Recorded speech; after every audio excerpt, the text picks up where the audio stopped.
Alrighty, we are ready for chapter 3 of Treasure of Pelican Cove. I'm still trying to find the best way to do these videos so that you guys can see the story. So I think maybe this way will be the best, but we'll see. It might change for next video. So this is chapter 3. Today's Thursday, I don't know what day of the week it is, the 14th. And this one is called A Pirate's Tale. So remember, Hiram had the story, and then they had the big storm, so they didn't get to do the story. So now we're going to see what happens.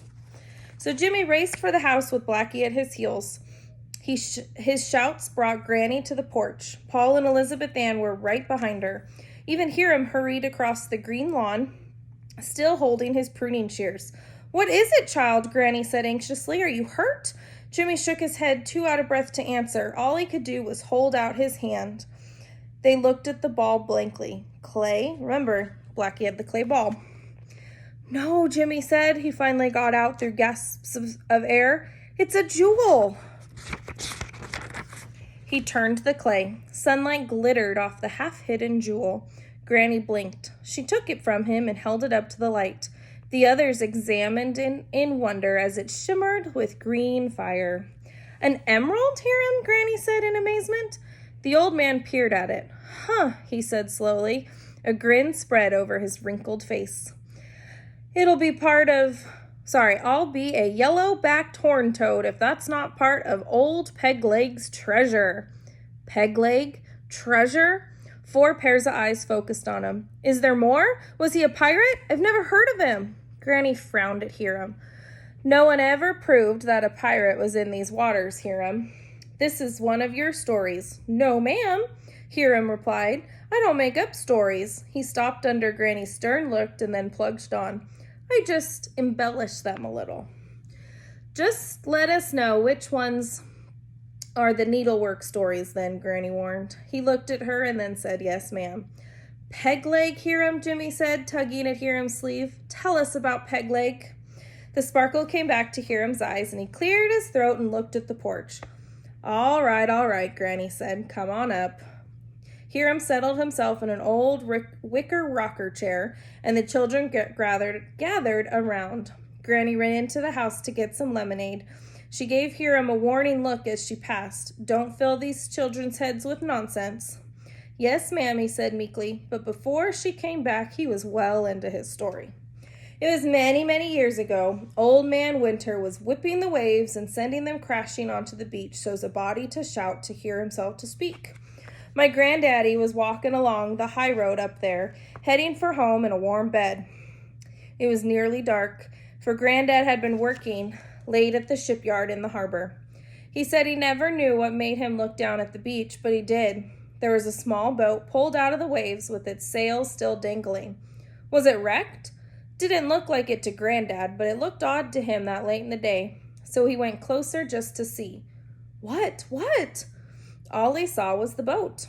Well, that and a chest.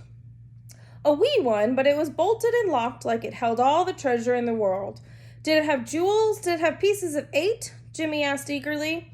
"Well, I don't rightly know." Granddad crept across the stand, keeping a sharp eye out for any strangers, you see. He reached the chest without seeing one soul, and then when he went down to touch it, bam! Hiram slapped his hands together. "What?" Elizabeth Ann squealed. Somebody banged him on the back of the head with something heavy, something like a shovel. "You mean the pirate was there? He was ready to bury the chest?" Jimmy asked. "And then he hit your grandfather?" "Yup," Hiram said. "That's just what Granddad thought when he came to." "Well, was he right?" "He never found out," Hiram said. Nothing was there. No boat, no chest, no pirate treasure. But Granddad knew what had happened to him. "Sure he didn't just trip over his own 2 feet?" Granny asked. "Now that's the attitude everybody took," Hiram complained. But that didn't stop Granddad, because he saw the tracks leading up to the beach right there. He pointed in the direction of the amusement park, and Jimmy got excited. And those tracks were 1 foot, 1 circle, 1 foot, 1 circle, all the way.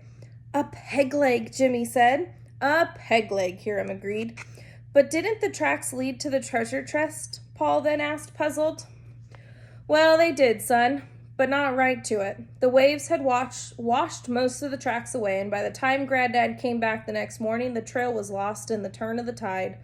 And no one ever found the treasure, Elizabeth Ann said.